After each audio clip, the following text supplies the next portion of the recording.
Bonjour, aujourd'hui on parle de la respiration dans la gestion de la douleur pour l'accouchement, les avantages de la respiration et puis comment respirer, différentes techniques de respiration qui pourront vous aider à accompagner la douleur le jour de l'accouchement. Donc, il faut savoir que c'est une des choses que les femmes me redemandent assez régulièrement pour pouvoir préparer leur accouchement, préparer la rencontre avec leur bébé. C'est vraiment le thème qui a le plus de succès en préparation à la naissance.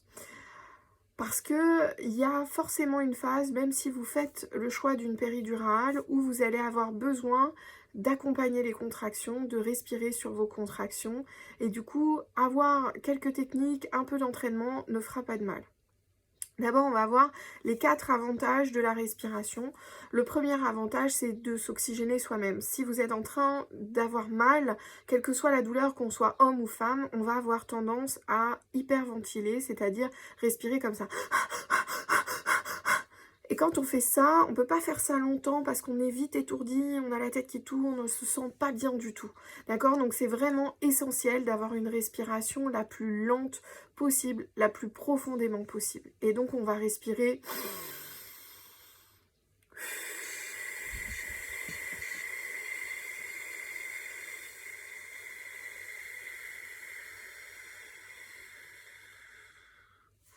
Donc, vraiment, il faut respirer le plus longtemps et le plus profondément possible.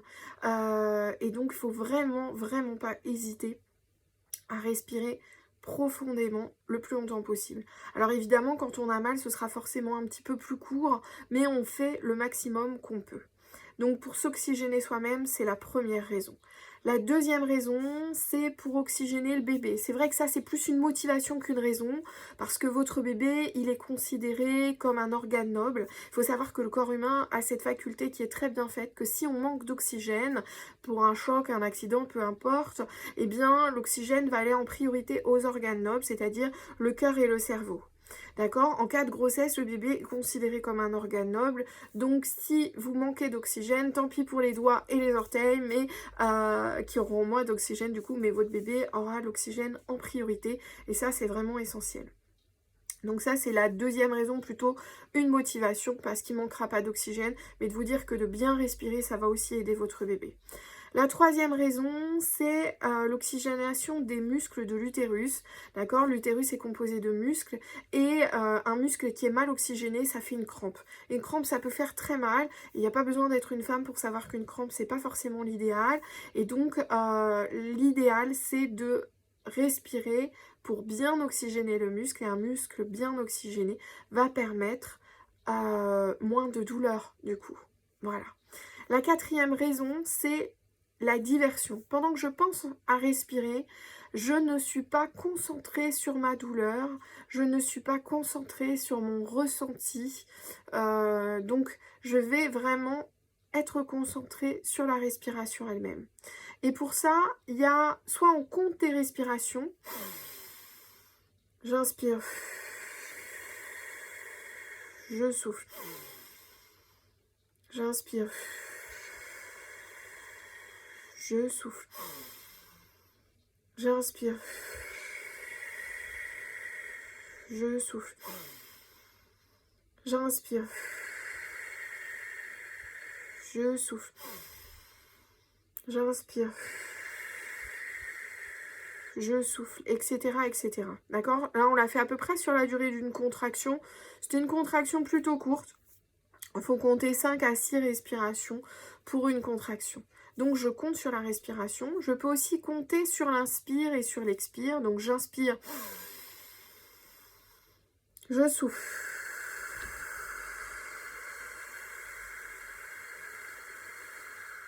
Et je reprends mon souffle.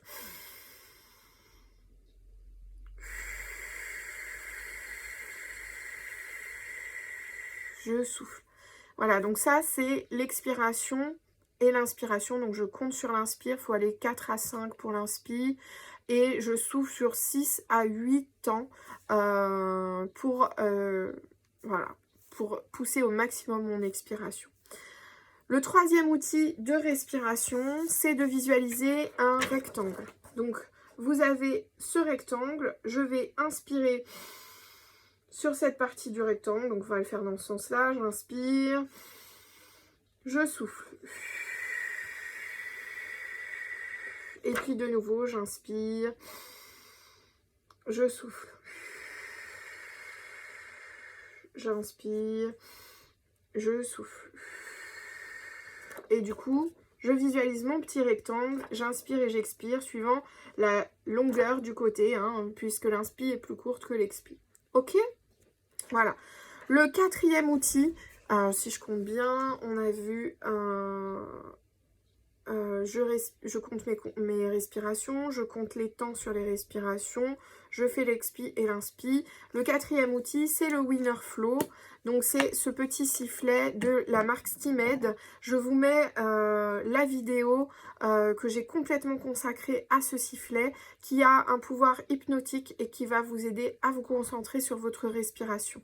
Donc ça, c'est la quatrième façon de visualiser la respiration, de travailler sa respiration au moment des contractions. Voilà, donc il y a deux moyens de respirer. Il y a la respiration lente et profonde, celle que je vous ai démontrée jusqu'à maintenant. Et puis il y a la respiration active, l'expiration active, la respiration active, l'expiration carrée. Voilà, carré ou rectangle, hein, je reprends mon rectangle de tout à l'heure et en fait à chaque coin je vais faire une pause respiratoire. Donc j'inspire, je bloque ma respiration et puis je souffle. Je bloque ma respiration 1 à 2 secondes, j'inspire et puis je souffle. Je bloque 1 à 2 secondes. Alors cette respiration, elle s'accompagne d'un mouvement abdominal. D'accord, donc on va exagérer le mouvement du ventre. J'inspire, je gonfle mon ventre, j'expire, je rentre mon ventre, je fais une pause et j'inspire. Je bloque 1 à 2 secondes, je bloque 1 à 2 secondes, j'inspire, je bloque 1 à 2 secondes. Je bloque 1 à 2 secondes, etc., etc. D'accord, donc ça c'est l'expiration active. Cette partie de la respiration, elle est particulièrement intéressante quand on arrive dans une phase où la douleur devient de plus en plus importante et ça peut aider à faire en sorte que le bébé appuie sur le col et pousse le col à s'ouvrir. D'accord, donc ça met le bébé bien dans l'axe de la colonne vertébrale. Et ça lui permet de bien appuyer sur le col, hein. Donc la colonne vertébrale est là, le col est ici. Le bébé va, avec le sommet de son crâne, hein, je vous montre avec mon menton, bien solliciter le col pour l'obliger à s'ouvrir, à céder. Et donc ça va être le plus simple pour arriver le plus rapidement ou à la dilatation d'une péridurale si c'est votre choix, ou à la dilatation complète qui va vous permettre de pousser si vous en ressentez le besoin. Donc voilà. Alors, un autre mode de respiration qui peut être un petit peu choquant, un petit peu interpellant à l'époque à laquelle on vit, c'est le cri. Il faut savoir que vous pouvez être en salle d'accouchement et entendre crier dans la pièce d'à côté. Ne vous inquiétez pas, c'est assez courant et ça dépend de plein de critères. Donc souvent quand c'est le premier enfant ou même le deuxième, si on n'a pas eu l'expérience la première fois et qu'on entend crier « on se dit, oups, il y a un problème et la prochaine, c'est moi, qu'est-ce qui va m'arriver, qu'est-ce qui va se passer, d'accord? Le cri, il faut savoir que c'est une manière de respirer en soi, d'accord? Et qu'il y a plein de situations où on va utiliser le cri pour avoir plus de force. Notamment les cris de haka, hein, qui sont des cris de joie mais aussi de peine. Hein. Ils accompagnent le haka parfois pour les difficultés, hein, les choses, les épreuves, d'accord? Eh bien le cri de haka donne du courage, de la force, etc.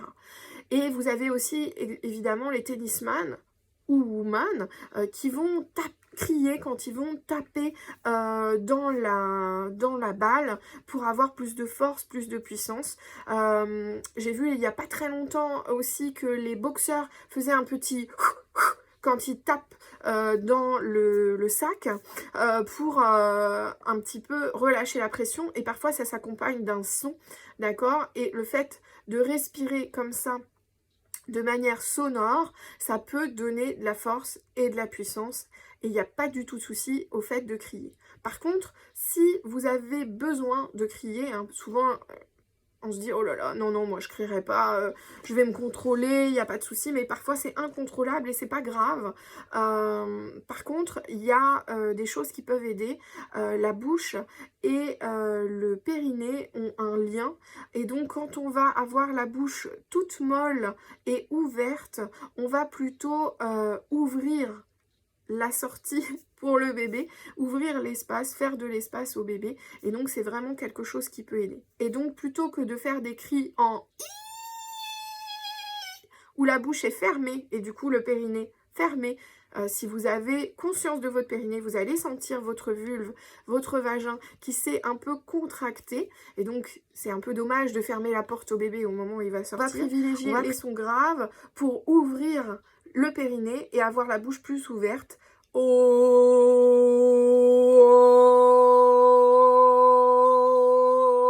Donc là, je suis dans une respiration, je suis dans un son grave. Du coup, j'ai la bouche ouverte et le périnée beaucoup plus relâché, la vulve plus relâchée, et je vais permettre à mon bébé de passer plus facilement par les voies naturelles. Et donc, ça peut m'aider dans cet accompagnement pour le bébé. Donc c'est une technique qui se travaille éventuellement en chant prénatal. Le chant prénatal, c'est pas forcément indispensable d'être une diva et d'avoir l'oreille musicale, mais on peut tout à fait utiliser ces techniques de son pour accompagner le bébé, donc plutôt des sons graves qui vont ouvrir la voix à votre enfant. Voilà.